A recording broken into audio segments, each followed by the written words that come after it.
Okay.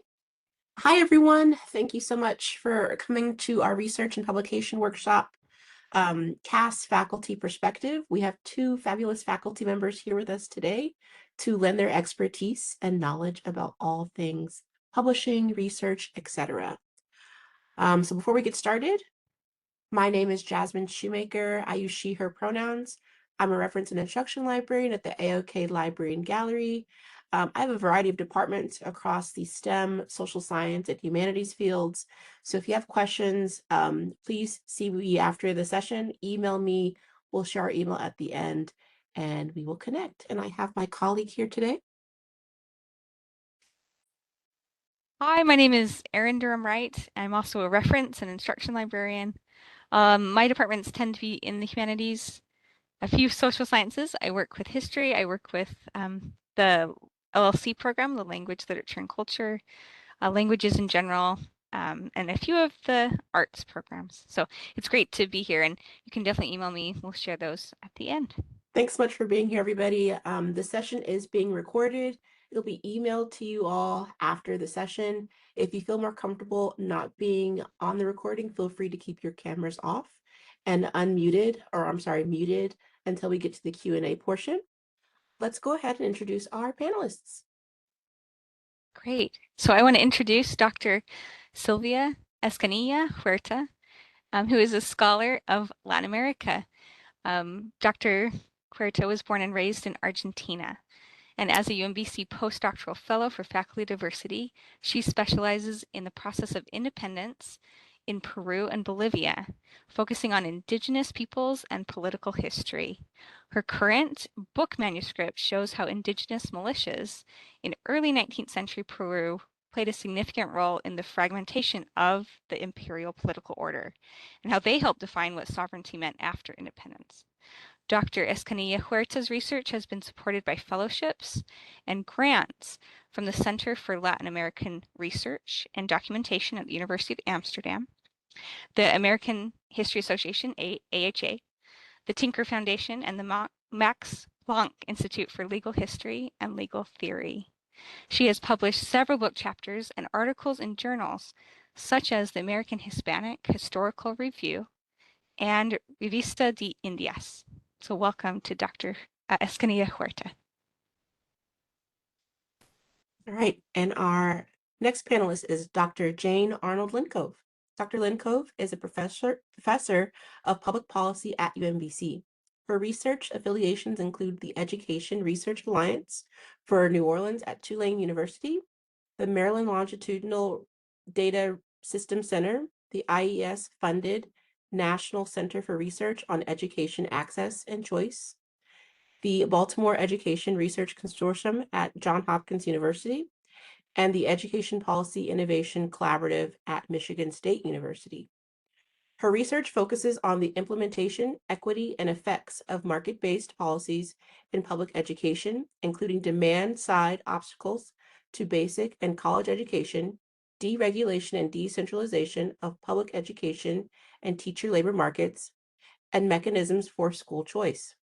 A resident of Baltimore City, her research focuses on urban public schools in Baltimore, New Orleans, and Detroit, as well as comparative work across the U.S. and the developing world. Dr. Lincove's current project. Somebody unmuted. Sorry about that. Dr. Lincove's current projects include access to magnet high schools in Baltimore, teacher labor markets in Maryland and Michigan, school choice lotteries in New Orleans, and school discipline and juvenile justice reforms in Maryland. Welcome, Dr. Lincove.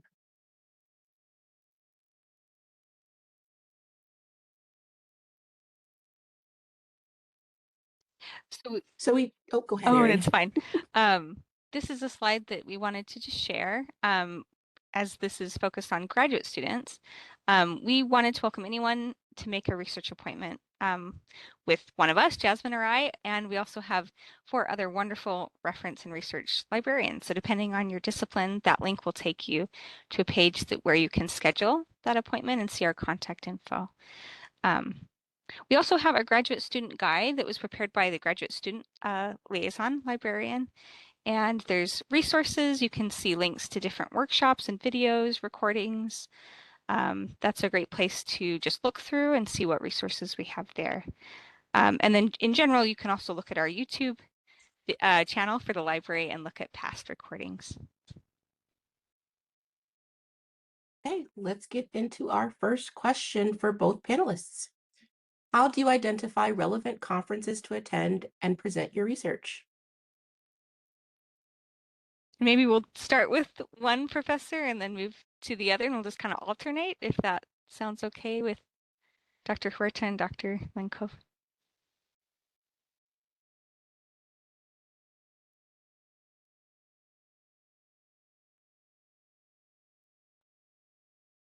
Yeah, so whoever wants to take this one first, feel free to just jump right in. Okay, sure. Yeah, so there's a world of academic conferences out there. I attend conferences in the social sciences. I attend ones that are focused on education and education policy, as well as economics and interdisciplinary public policy conferences. I would definitely advise you before you sign up for a conference to talk to your advisor and talk to faculty who do research in similar areas. Some conferences are more social than others, where you have more opportunities to meet people, and those are the better ones to go to. And some of them are more grad student friendly than others, so that's definitely a question to ask of people who go to the conferences. You want to join whatever is the primary academic organization in your discipline, or if it's interdisciplinary like mine, we have a primary interdisciplinary academic organization. And through that, you should get information not only about their conferences, but also other conferences that are more niche or more specific as well. And you should never be afraid when you share your work with faculty, whether it's a paper for class or something that you're working on for your dissertation or other independent research, to ask your faculty, like, what's a good place for me to present this? A lot of this is done just through social networks. You don't want to Google conferences and just go to the ones that pop up. You definitely want to get advice from your advisors on which ones are the good ones. And I would add that there's always like some sort of listserv email list that you can join. So again, ask your faculty about that, your professors, whoever you're more comfortable with, because there's always these listservs that you can join, and then you can see the call for papers, you can see what conferences are available, who's talking about what, what is important in the field. And so you start getting like a feel for what is out there, who's out there, and what are the most important conferences that you're supposed to attend, the ones that attract more attention. I mean, you're going to see it like easily if you join the listserv. You're going to see, you're going to get emails every day or every week, and you're going to start getting a feel of what is out there and what would be a good place for you. This is in addition to everything that Dr. Hinko has said.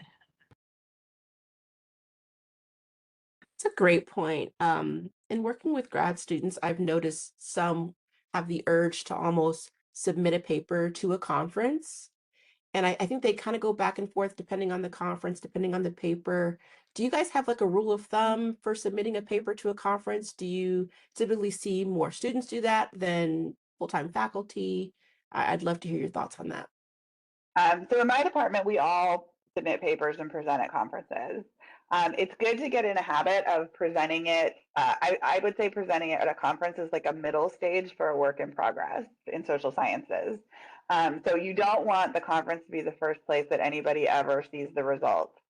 So you don't wait until the day before the conference to like run your numbers and make your presentation. A lot of our conferences, you don't actually need to bring, you're not expected to bring a finished paper, you're expected to bring a working paper and present it in a PowerPoint. Let's say you worked on something for a class project, or you have your first dissertation chapter, and your faculty has seen it, and now you're going to go make some revisions to it. This is actually also a really nice time to present it at a conference, because then you're just going to get more feedback from the audience. And in a conference, you have like a Q&A period, and you have a discussant typically. So you'll just get more kind of external feedback on it. It's not binding feedback. You don't have to like it. You don't have to believe it. You don't have to implement it. So sometimes that can be friendlier than the committee. But also, it's nice to see your work in a conference panel, because typically your work will be placed on a panel with similar papers. And it gives you a better idea for writing like the relevance and writing up your literature review and things like that, because you will actually see your paper like on a panel of 4 to 5 presentations and say, oh, this is where I fit in. And the discussant might do a good job of summarizing like where your paper fits in with other work. So it's helpful to do that. You don't want to wait until you think the paper is great and perfect, because when you go to conferences, you're not really expected to present that way. Nobody's going to be like, yeah, good job, clap, clap, clap. They're just going to give you more advice. So it's just a good middle step. Now, considering that, you also need to think about the schedule of the conferences. So the call for papers is usually about 6 months before the conference. And so at the call for papers, you're usually submitting an abstract or an outline of the paper. It might be 1,000 words. It might be only 200 words. I think the shortest one I've ever done was like a maximum 150 words. And so that doesn't take as much time, and you don't have to have your final results. But you do want to think about, if you submit for the paper, you want to be able to present it when the conference is coming. So I'm submitting works in progress, but I'm submitting works in progress where I have a high level of confidence that if it gets accepted into the conference. And often you submit it like 6 months before, they review it for a couple months, so you find out maybe 3 months before, which is a pretty short period, that you're actually going to present it. So you need to think about, like, it doesn't need to be done today. I can change things relative to the abstract. They don't expect you to present exactly what you proposed. But you do need to have confidence that when you get there, you're going to have something to present. So it fits like a nice niche there. But just as a caveat, you always want to check this. You decide you want to go to APAM, for example, which is the big conference for public policy. That conference is in November. The call for papers for the conference is currently open and closes, I think, like the first week in April. But if I go to the big education conference, which is AERA, their conference is in March, and the call for papers for the conference is in April.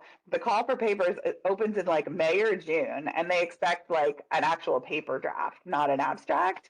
So it differs in the conferences. So at AERA, you're thinking, oh, there's like almost a whole year lead time, but they also want a paper. It doesn't have to be a finished paper, but they at least want a draft of a paper.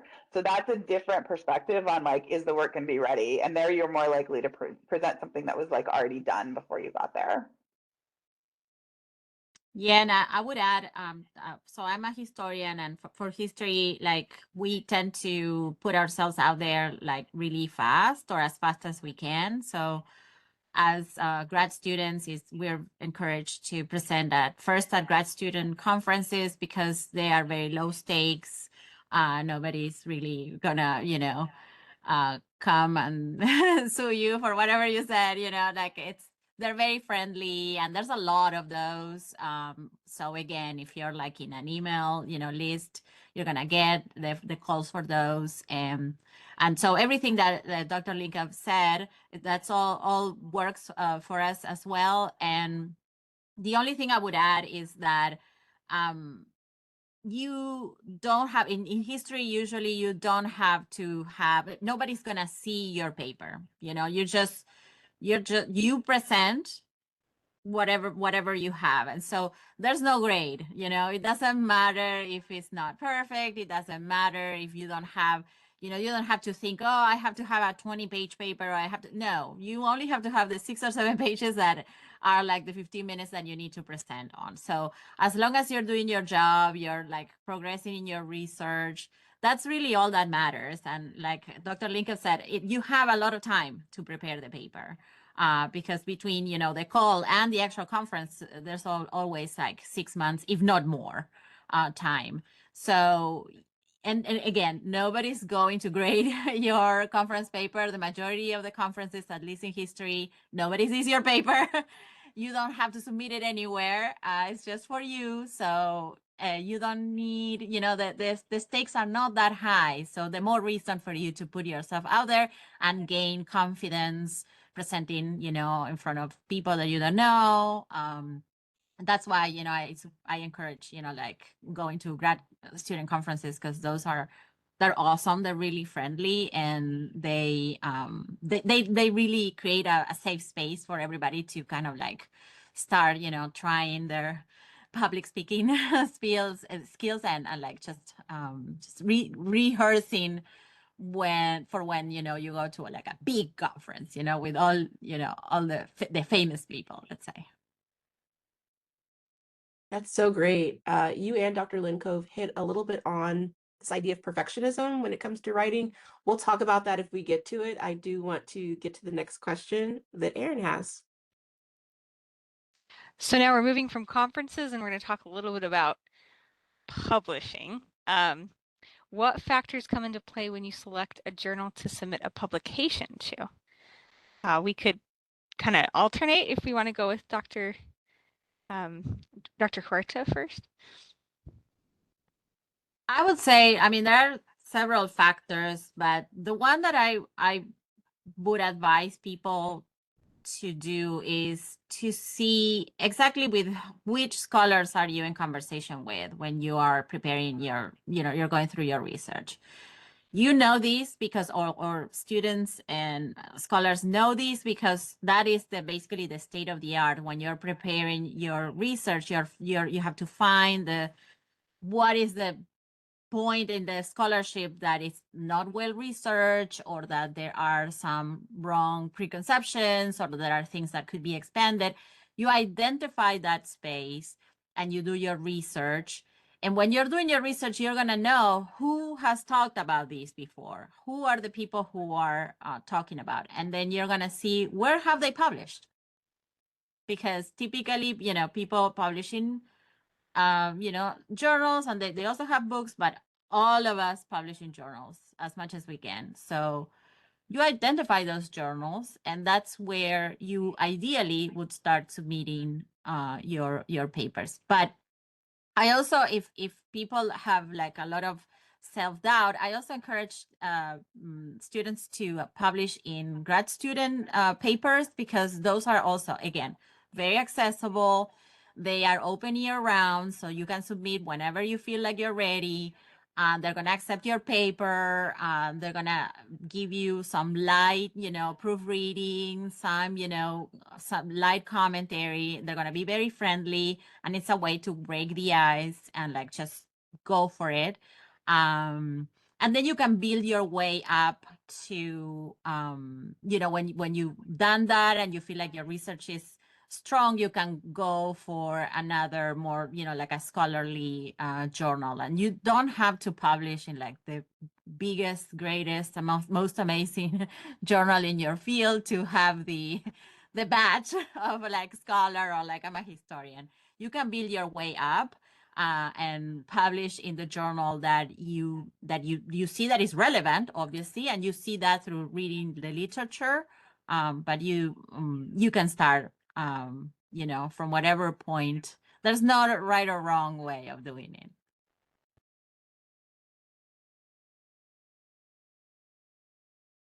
Yeah, I absolutely agree with the advice to think about where you fit in academically. So a journal is really like a community of scholars typically, and you'll see the same people publishing more than one time in the same journal because they're kind of building knowledge in a specific area that journal finds interesting. So the first place you want to look is your own works cited list. So if there's an article where you're saying, there was this seminal article by so-and-so, and I'm going to replicate it, or I'm going to take a next step, or I'm going to test a different theory against it, that's a really good place to send it, because journals like to get cited. So if you are citing that journal in your article, they're happy to publish an article that includes citations from their own journal. So that's a good place to begin. I would say that there are kind of some mistakes to make in the big giant world of journals that exist now that you want to be careful for. So some things to look out for are if the journal is real. So if I look at my spam, I am invited. Distinguished Professor Linkove is invited to publish in hundreds of journals a week. Those are not real. And I have to separate the ones that are real academic journals, and some of them are there to trick you and get your money. So if they charge you for a submission, more journals than before, more mainstream journals than before will also charge for a submission. But you definitely want to question if you're charged just to submit. because sometimes those just exist so that people can build their CVs, but it's not a real academic journal. So you want to be really careful about that. There are certain places that scientific journals are indexed.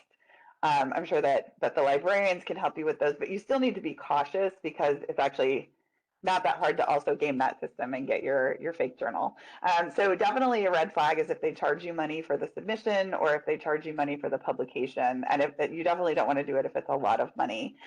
Make the safest journals are the ones that are associated with professional organizations and academia. So like AERA as an example, which is the Education Research Association, has something like 7 journals that they publish. And those are going to be the ones that are most reliable, that are the most well-known, and that you know are going to have a normal, transparent editorial process. You can also see who's on the editorial committee of a journal by going to their website. And if you see people who are like you, if you see like the scholars that you're citing and the scholars you're reading on the editorial committee, that's a good sign. And also every journal on their website, once you kind of have honed in and said, I might fit in here, on their website, they're going to have instructions for authors. And sometimes when you hit the instructions for authors is when you realize that the journal is not for you, right?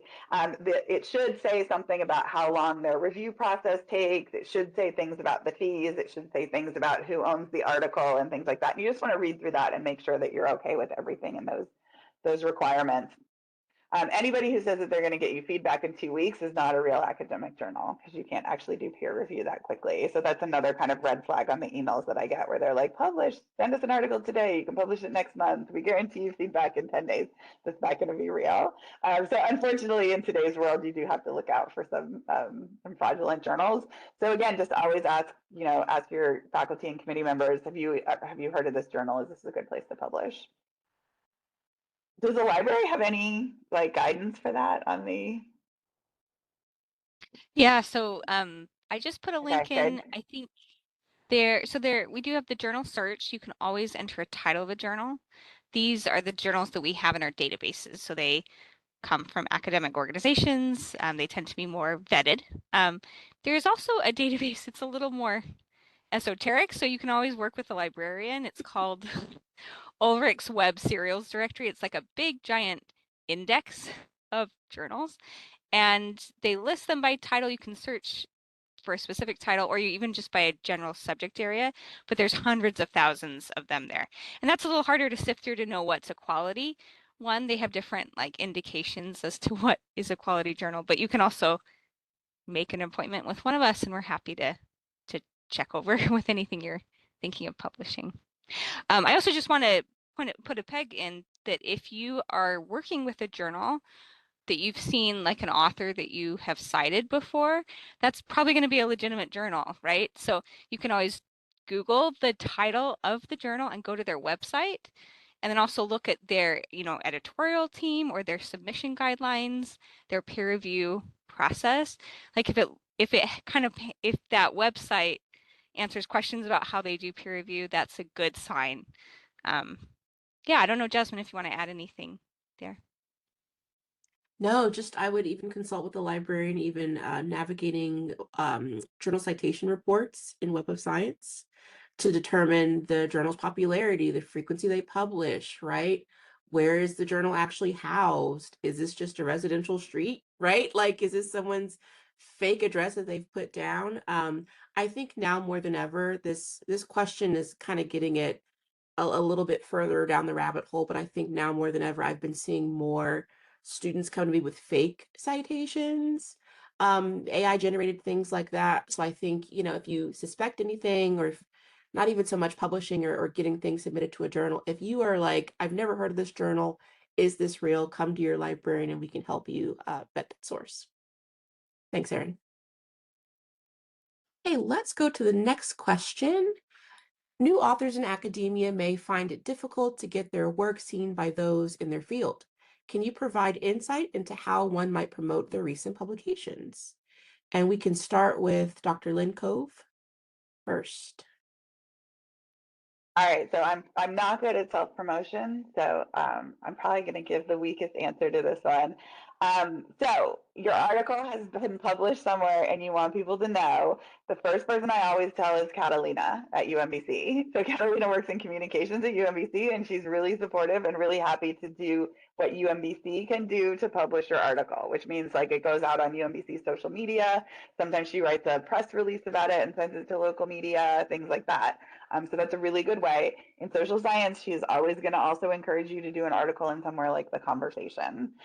So these are, and she has a list, and she loves UMBC to appear there. So these are mainstream media outlets that publish like pretty intense summaries of academic work. So it's not an academic journal, but you can like rehash the content of your academic article for a popular audience in that way. And there's a couple different ones that you can do that. It is a lot of work. Like they try to sell it as like, oh, it'll just take you a day, but it actually, for me as an academic, it turns into a lot of work to write my articles that way.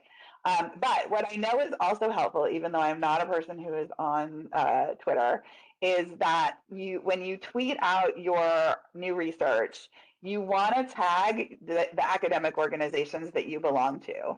So let's say you presented this at AERA's conference and you published it in an AERA journal, you definitely want to link them in the post, and then they will repost it. And you can do that with all sorts of academic articles. Like if you have co-authors, they can extend your field that. If you cite an article by somebody, you want to tag them saying, hey, I'm citing this article which lots of people have read. I have new work that's related. And then maybe that person will also forward it. As academics, like we like to keep our social media academic. So anytime that you can elevate the work of a colleague in a way that also gets your work highlighted as well, people like to do that. That's like an easy way to do a post. When we got our social media training, they told us that we needed to post like 5 to 10 times a day, which is completely frightening for a professor. I don't do anything 5 to 10 times a day. And so if you're trying to reach that number, you reach it by posting things that grad students did or posting things that your colleagues did. So definitely make sure that you're not just putting yourself out there as like, hey, my name is Jane and I do research, but connect yourself through the social media. Make sure you follow all the people that you're citing. And they will follow you back, and then they will also know what's going on with you. The other thing that happens now, which is that when you publish an article in most journals, they will send you a link that is a free link that works for like 60 days. So often your actual article is going to be paywalled, not for us because UMBC subscribes to everything. So, but for the public at large, and it's certainly easier to get to an article if you have the free link than if you have to go through your librarian login and things. So in those days when you have the free link, which is usually about the first 30 or 60 days that it's available online, you just want to spread that as far and wide as you possibly can. Have your department send it to their whole listserv, have your faculty send it to all their friends, things like that. And that I usually get a lot of hits in the first 60 days or so through that free one, and then it kind of goes away. But people like free.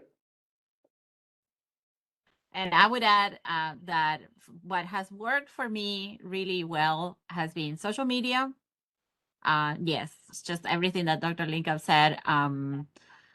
The journal that you publish will post in Instagram, Blue Sky. They're gonna they're gonna post, or even Facebook. They're gonna post that. So if you repost that, if you tag people, the people that you think that you should benefit from looking at it or could be interested in it, the more impact you're gonna get. Like easy for your research. And then the second thing that has really worked for me is like to actually go to conferences. Like you present the paper at a conference, and then you convert it into an article, and then you present the same paper with different names at different conferences in different ways. I mean, it's something that is done, or like you do different angles of the same topic, but for different conferences. And so by the time your article is out, people already know you because they have met you at one conference or another conference, and they're like, she's the one that talks about such and such. So that kind of guarantees that your article is already going to get some captive audience because they know that that's what you're doing, and they're kind of looking forward to that. So when the article is out, they're like, and you're gonna get, yes, a lot of requests for like free articles. I work on Latin America, and we don't have many resources down there, so usually everything that is free, you know, they're gonna jump on it. So I always make sure that I have, you know, a free link or a PDF, and I, you know, share it to the extent that it's possible with everybody who asks for it, because it's only good promotion for me, good publicity. Yeah, that's a really good point. And so you don't know until you go through the publication process that it's actually like years. So I might present at a conference now and the work can be done, and then I submit it to a journal. And because peer review takes a long time, and because journals are just slow in general, it could be like 2 years before it actually appears even online in a publication. So in the meantime, you want a working paper out there. The working paper usually can't be exactly like the journal article, but it can have the same title. The journal article is going to be the final version that has all the feedback from all your peer reviewers and the editors, but it's perfectly okay to have a working paper there. So find out where working papers are collected and posted in your field. In education policy, there's the Annenberg Center at Brown publishes something called Ed Working Papers. It's a very easy process. You send your paper in, they format it, and they post it. Like they get to review it to make sure it's appropriate material for their center, but pretty much they'll post anything. And in economics, National Bureau of Economic Research does this. And often, like, people are going to cite your working paper until the day that you have an actual online publication citation. And then you just kind of update the working paper site with the published version, and then people start publishing the published version. So that gets you citations and attention long before the journal has the time to do its full process. I do see a hand, which is right aligned with the next slide. So we wanted to open this up halfway through for questions. I think, Taylor, I think I saw your hand. Yeah, hey, this has been so helpful. Thank you so much for talking about all these things. I have a couple questions, but my first question related to what you just mentioned was about like getting your work out there. So I for my first paper, my dissertation, I put it out for a preprint, but I don't know if that's a good way or if that's a good thing to even do. I just did it because I know it's a good journal because other people have published the same type of papers in my journal. So I don't know if that's like a good practice thing to do, but I did it. So I wanted to know. So is the preprint not peer reviewed, or is it peer reviewed? I guess not peer reviewed. I don't Yeah, know. so I actually don't know what that is. If it's like a working paper, then yes, absolutely. And if it's like the journal publishes working papers, that's great. You still want to go through the peer review process with it. You don't want to stop there. Okay. And then my other question, you mentioned the National Bureau of Economics. Could you just repeat that again? Oh, sorry, it's the National Bureau of Economic Research, NBER. I'm going to put it in the chat. It's Okay, just another outlet where sometimes economic working papers are published. These places also will have like conferences for grad students. And if you apply to those, and those are the good ones because they actually include funding typically. So you apply for those and you get invited to present at their conferences for grad students. And that also leads down the road to sometimes if you participate in one of those types of conferences, they actually publish like all the papers that were presented at the conference are published as a volume. And that's another good citation to get. But all the time you want to make sure you keep working towards peer review as well. Okay, great. And then the last question, I kind of had two, but the other one was how can you get more publications later in your PhD, like as a co-author? Yeah, that's a really good point. So you should be co-authoring with your advisors and your faculty.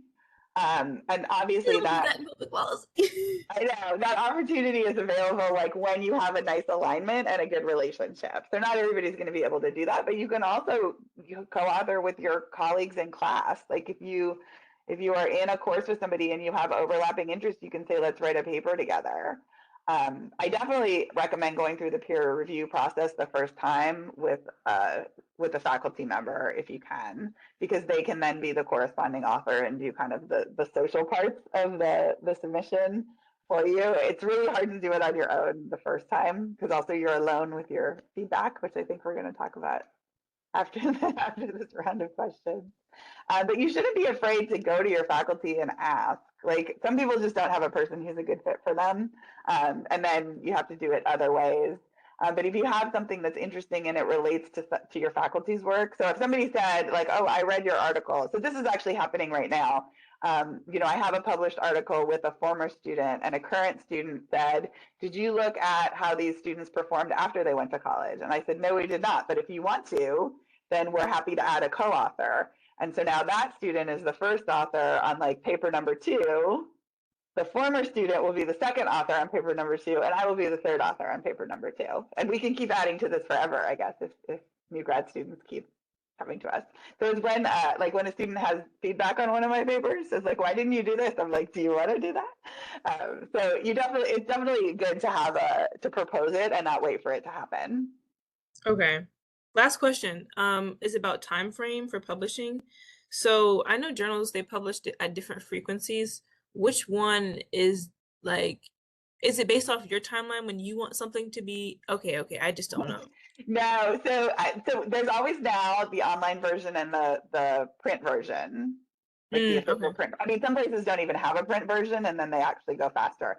But journals that still have a print version are going to publish stuff online first, and then you just wait in line to make it in the print version. So I've had times when my article was accepted, and they've said, "We're going to post it online in 10 days, and you'll be in the print version in 2.5 years," just because they have a queue of things that have been accepted that they haven't published yet. I would not worry about frequency because once you're published online, you are published, like according to the academic world. Okay. It's more about their turnover time, and that's a valid question to ask an editor. Okay. So like if you know when you're going to be on the job market and you're like, "I really would like to get something published, like I want it to be in this great journal, but I've heard they're slow," then you can just you can just say that to the editor. You can say, "I'm a doctoral student. I have a paper that I would like to get published in the next 12 months. Is that anywhere possible in your time frame?" And they'll say yes or no, depending on how quickly they have turnaround. So relative to being on the job market, you do want to think about how quickly could it be like accepted for publication and posted online. But whether it's like a quarterly or a monthly, you don't need to pay attention to. That's really up to them. Yeah. Thank you so much. Any other questions? Apologies, I may not be able to see your hand while I'm sharing the screen. Am I missing any questions, Oh, Erin? I will look. Oh, sorry, I raised my hand. Let me take a look. Sorry, my bad. Actually, I just wanted to put a plug in. If there's anything, Dr. Escanilla Huerta, if you want to just share anything from like the history discipline, or I don't know if anything about co-authoring that can be different in different fields or disciplines. If not, yeah. Yeah, it's just humanities are very, very different. Like we don't co-author. That doesn't. It's a lonely job, and there's no teamwork. Which doesn't mean that we cannot collaborate, but it's very rare. That it really does not. It's not something that I was not talking because it's not really applicable to my field and the humanities at large. We just don't do that, but we do a lot of like blog writing, so we kind of build ourselves up, right, to like the scholarly publication level. So I would encourage everybody to just try that, like just go for it, because it's the best way of like breaking the white page kind of wall of like, what do I have to say about this? Well, actually, if you think about it, you have a lot to say. So, and you can say a lot. So maybe you start from a blog and then you keep building yourself. There's a lot of blogs out there, and podcasts and, spaces where you can you kind of start like trying. So just that, and then just like Dr. Lincoln said, there in history there's a lot of conferences where you can publish your paper if you're interested. They have like these minutes of the conference, so that's an easy way of getting a paper out. It's not going to be peer reviewed, but it's going to be a publication, so it's going to be a line on your CV and it's going to do something for you. Because in my discipline in history, publication takes forever, like years, and usually you cannot expect to have anything even online before 18 months. So you do have to brace yourself for that and plan kind of accordingly. But that's something that's one of those conversations that you have to have with your advisor when you're planning, or a faculty of reference when you're planning your academic career ahead, because you do need a publication. And if it's peer reviewed, even more, yes, you need those more than anything else. But you also have to be realistic about the time frame that you have, and sometimes a publication of any kind is better than 0 publications. That's great. Thank you. I don't see any additional questions from the participants, but feel free to add anything in chat or raise your hand in the future. With time, we'll go on to the next question. Yeah, how do you process feedback from peer reviewers? Do you always have to follow their feedback is the other question. I process it badly. Yeah, so I have a process. So there's always, first of all, you want to remember that these people have never met you, and often it's double blind, so they don't know who you are. You also have to remember that we're all annoyed by our peer review. So, but it's part of the process. So like, I usually have a glass of wine before I read my peer reviews. There's what we call reviewer number 2, who's just cranky and thinks they know everything. So I usually get 3 or 4, and one is very cranky out of 3 or 4. So but the no, you do not need to do everything they ask you to do. You need to respond to everything that they suggest. So like step 1 is just read all the reviews and absorb them, be annoyed. If you have co-authors, it's easier because then you and your co-authors can talk about how this reviewer doesn't know anything. But you also remember that you don't know how much time they put into reading it. Like when we do peer review, we do spend you should sit with it, but some people are really just putting their ideas on paper, and for them it's pretty low commitment, whereas for you it's very high commitment. So you just want to remember that. Yeah, definitely have a venting session. And then I make a to-do list. Like, what are they actually suggesting that I do differently? Do I need to go do some more analysis? Do I need to reformat? Sometimes you need to go tap into a different literature that you haven't cited, but the peer reviewer thinks would be helpful. And then once you have the to-do list, you're going to make a response letter, which is actually probably more important than the edits that you do to the paper in many cases. And you respond to each and everything that they asked you to do, or every comment they made, in the text. So they'll say, did you think about doing this? And then you respond and you have a little conversation about it. So I have that conversation next, and I actually kind of respond to the reviewers and think and that's what I'm thinking creatively about. How do I want to respond to this rhetorically? And that's going to impact how hard I'm going to try to do the thing. If I can think of a reason, if I can think of a plausible reason why I don't need to try, sometimes they just don't know your data, and they're like, can you do this with the data? And the answer is no. That's great. I wish I could do that with the data. And you always respond very positively. I have one co-author who, after every single comment, writes, thanks, what a great idea, with exclamation points, because you want your reviewer to feel good about you when they're reading your response letter. But what actually goes in the revision of the paper is up to you. You don't have to do everything. You can say I thought about this, or I tried this and it's not going to work out. I don't have access to the data is what I normally say. I use quantitative data, and sometimes they just want you to have variables that don't exist, or they want you to have years of data when you only have 1 year of data, things like that. And you say, unfortunately for this study, I only have this. The other thing that you can say, because sometimes the reviewer just wanted a different paper, or they were really interested in something. So I have an example right now where we wrote a paper and we did as some extra analysis, some subgroup analysis.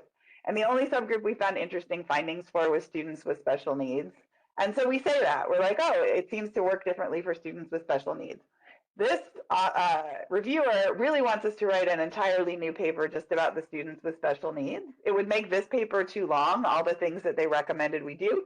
So you say, this is a great idea. It doesn't fit in this paper because it's too big. Journals usually have page limits, and you only have a certain number of tables and things like that. And then you say, we're thinking we're going to do this next. And then you've accepted that they had a good idea, but that it's beyond the scope of the paper. And a lot of things that reviewers recommend are beyond the scope of the paper. The final thing is that the editor is there to arbitrate, and the editor is ultimately the one who decides what you should and shouldn't do. a helpful editor will give you a letter along with the reviewer feedback that actually guides you towards what the editors want you to do of the many things that the reviewers want you to do. And the editor has to resolve any conflict between two reviewers. So like a good cover letter will say, you know, reviewer number 1 wants you to do this, reviewer number 2 wants you to do this, reviewer number 3 wants you to do this. The editors want you to do most of 1 and a little bit of 2, right? If you don't get that and you see conflict between the reviewers, it's accepted, normal, fine, not annoying at all to write to the editor and say, well, we're considering all this feedback, like we can't do all 3, where do you stand on this? And get the editor's feedback on it. And ultimately it's your decision and it's your article. The parts that are most difficult in peer review for me to handle are the ones where the reviewers kind of want to reinterpret your findings with something that feels kind of more ideological than what you intended. You're kind of like in quantitative research, I'm like, I'm describing what the data did, but sometimes a reviewer will want you to turn it into, in policy, like we do make policy recommendations, but they want you to like stretch it beyond where you think it is. And it's perfectly okay to push back against those and saying like, yeah, in the future, I think that's where we're heading, but in this article, I'm not ready to make that leap. That's fine. Because a lot of times reviewers kind of see themselves in the article and they're like, I really wish they would have done this. But you don't have to do all those. But yeah, definitely give yourself a moment to process it. You will be offended. You will be hurt. You will be like, why don't they understand me? I like to remember, often you'll get a comment saying that you should have done something and you did it. Like you can go to a paragraph and say, and read it out loud and say, I did exactly what they wanted to say. What it means when you think you communicated something and a reviewer says you didn't, is that you didn't communicate it clearly enough to that reader. And so that's just, it's feedback that you need more clarity, that maybe you need an extra paragraph to unpack something that you thought was very clear from a sentence. So it means, so you should say to yourself, oh, it's not that they didn't get me, it's that I'm still not communicating it quite well enough. And then you can respond by saying, I rewrote that paragraph so that there was more clarity. So hopefully that's helpful, but it's always a painful process. Yeah, and I just everything I subscribe everything because that's exactly how it happens. For even for my discipline as well. So it's like the exact same thing, sad as it is. And I would say, and I would remind everybody that even the person that you think is the most brilliant human being ever to walk on earth has gotten a bad review. You know, Einstein, I don't know, whoever you can think of, we've all received reviews where they absolutely destroy our papers, thought they had no value. There's always reviewer number 2 saying, I wish you had written this instead of what the garbage that you wrote. You know, that's always the case for everybody. It's not a measure of how smart you are. It's not a measure of how important your topic or your research is. It's simply a reflection of the interaction of the reviewer with the written word. That's it. It's not personal, although it sounds personal. And you can totally have a meltdown and then take a day or 2 and then come back to it and see what is actually useful from what they're suggesting and what is actually doable. And keep an open conversation with the editor is like key, because ultimately is what they want to publish and not what the reviewers wanted you to write. So that's your north. That's what you have to keep in mind. I love that so much. It's not personal, it's just scholarship, Yeah. which is personal. I don't know. It made sense in my head. And if when I we was didn't thinking give about any it. suggestions, we wouldn't be very good peer reviewers. So like you're always going to get suggestions. A specific circumstance that I didn't mention is that sometimes you get peer reviews and you get rejected. And then this is a time when people really can spiral.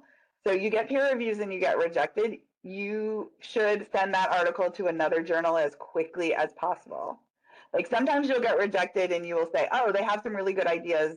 I should do these things before I send it somewhere else. But if you just get rejected with like, we don't like this, like, or it's not a good fit for the journal, just send it somewhere very different. It means you picked the wrong journal. But some people take like a little bit of helpful peer review, but a rejection, and they just never send it anywhere else. And then your article dies, and it shouldn't have. It just wasn't a good fit there. So Exactly. give yourself a time frame. Like, I'm resubmitting this in a month. maybe I'll do a lot of the things that were suggested. Maybe I'll do none of them. Sometimes I've resubmitted tomorrow. I've just been like, this was a mistake. I sent it the wrong place. I'm just going to send it somewhere else and get some more feedback. Yeah, rejection is part of the process. Yeah, absolutely. I And do in the see. end, peer-reviewed articles are better than non-peer-reviewed articles. This is not a waste of time. Like, it's nice. Anonymous feedback is a special kind of feedback that actually, over time, will improve your article. Some of it you'll hate, but some of it you'll be like, why didn't I think of that? And it's actually generous for people to, for free, just give you anonymous advice. I think I saw a hand. Go ahead and unmute if you have a question.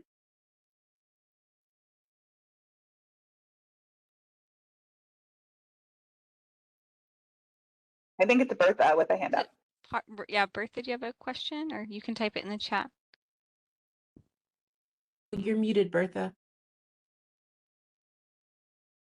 You're still unmuted. Can you unmute? Oh, yes. Good afternoon, everyone. I'm sorry I came in late. I wanted to find out, is it possible to have a kind of like an email of what was done today? You can We'll be send it sending through out the my recording. Yes, the recording will be sent out. okay, beingforsome@umbc.com. Sorry I came in late. That's okay. Yeah, we're just about to wrap up. I I know. would thank you so much Is for there, being here. yeah, is there something, do you have another rescheduled or a follow-up after this? We don't, but we'll be sending out the recording. So you'll get Thank it you after. so much. All right. Absolutely. Okay, I bye. want to be mindful of time. We're going to skip the perfectionist question since our panelists kind of highlighted that already, but we want to maybe get a 1-minute response from each of you in that what advice do you have for students to increase their writing productivity and time management skills? Do you write every day? Do you have a scheduled time to write? How might you approach this? So I what I do is, yes, I set up spaces in my calendar. Like, I cannot live without my calendar, and my Google Calendar tells me what I'm supposed to do every single minute of my working hours. And I put my, writing in the calendar, and I try to be very consistent with the time that I have for that. And I try to respect that. Like, I don't spend that time writing emails. Let's put it that way. Like, I write. I focus on my writing.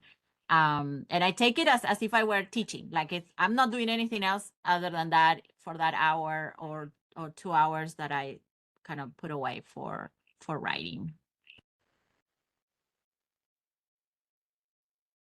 So partly because I do quantitative research, I set aside time for research.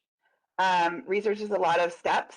I think it's good for quantitative researchers to have to be able to multitask different projects, so that if I wake up during research day, like Friday is research day, if it's Friday morning and I don't feel like writing, I'm going to do data analysis, or I have a lit review waiting for me to do, or I'm going to rewrite a paper that's already written, or I'm going to deal with the external reviews.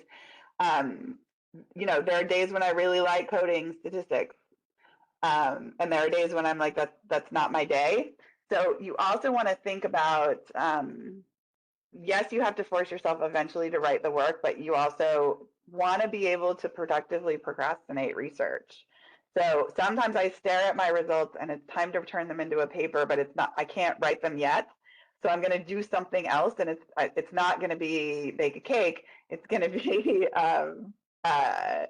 a different research stage. So it's good to have different projects at different stages. So when you wake up in the mood to do something, you can still move your research forward.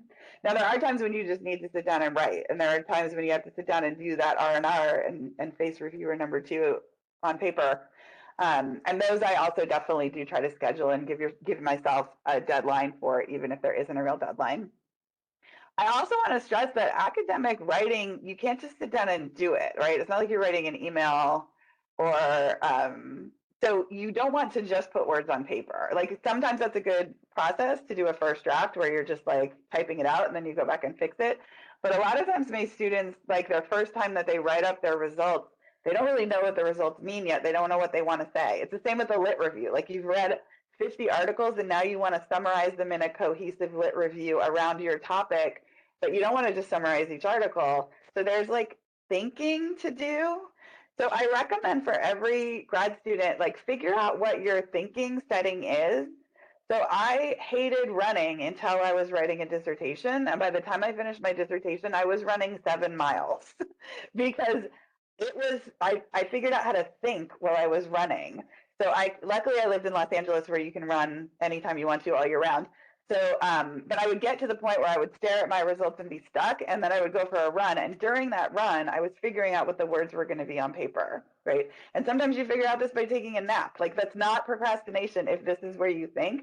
But I'm always telling my grad students, like, don't just give yourself writing time, give yourself thinking space, which is whatever puts you in the mindset so that you can write it in your head before you write it on paper. And that still counts as writing. So like I don't do writing group because I can't do that in writing group, but I might schedule a meeting with a colleague to say, I just want to talk to you about some new results I have until I have figured out what the paper is about, right? And presenting at a conference is the same thing. Like sometimes when you do an oral presentation of it, you figure out what the story is that you're actually going to write. So students will come to me with results, but they're not ready to write. And I'm like, okay, let's make a seminar for you. Let's create a setting where you can do a 30-minute presentation and quick questions. And we have lots of these at UMBC. Conferences are not the only way to do this.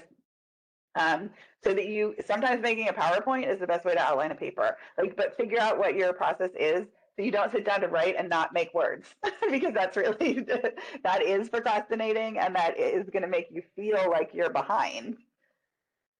That's so great. Thank you both. We are going to wrap it here. Any last minute questions from our attendees for our two panelists? Feel free to put a question into chat or unmute at this time. Last question. What is a good way to approach another person that you want to write a paper with that you have results for that's like within your department but not, and you actually, I don't know how to ask this question. I'll think about it more and I'll send you an email, Jasmine. Sounds Taylor, good. I can send you my office hour link. Taylor's in my department, so you can come to my office hours if you want to. I'll send you the link so that we can meet about it too. Thank you so much. Okay. We do have a brief feedback form to fill out. I think Erin is putting that into the chat. You can also scan the QR code. This just gives us feedback on the future of workshops, what we'd like to focus on, what you'd like to see from us. We hope that you will fill out the survey. Thanks, Erin. Here's our contact information. Thank you so much for joining us today. I'm going to go ahead and stop the recording.